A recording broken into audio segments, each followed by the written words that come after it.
2024-এর লোকসভা ভোটের আগে বামেদের দাপট একেবারে স্পষ্ট।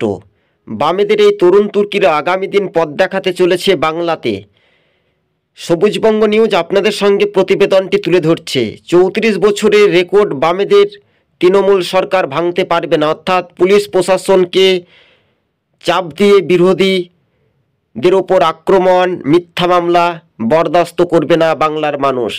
ঘরের ছেলে ঘরেই ফিরবে, কিন্তু তৃণমূল ভয় পাচ্ছে সিপিআইএমের যে ব্রিগেড সমাবেশ হয়েছিল সেই ব্রিগেড সমাবেশ দেখে।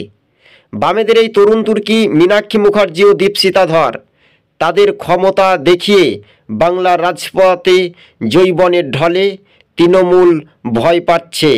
দীপশিতা ধর একদিকে যখন বাংলাটা তিনি কাঁপিয়ে বেড়াচ্ছেন, অন্যদিকে বাংলার অগ্নিকন্যা কমরেড মীনাক্ষী মুখার্জিকে বুকে আঁকড়ে ধরে এক মহিলা, তাদের চোখে জল। কেননা আমরা বিগত দিনেই দেখেছিলাম যে মীনাক্ষী মুখার্জি আগামী দিনে যা হোক একটা কিছু কাজ করে দেখাবে। যাই হোক না কেন, মীনাক্ষী মুখার্জিকে আগামী লোকসভা নির্বাচনকে সামনে রেখে এপ্রিল মাসেই প্রস্তুত নেবে বামেরা।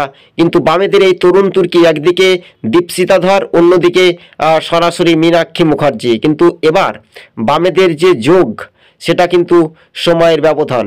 আরও অনেকেই যোগ দেবে সিপিআইএমে, ঘরের ছেলে ঘরে ফিরবে। বামেদের একসময় স্লোগান ছিল শীত গ্রীষ্ম বর্ষা বামপন্থীরাই শেষ মানুষের ভরসা।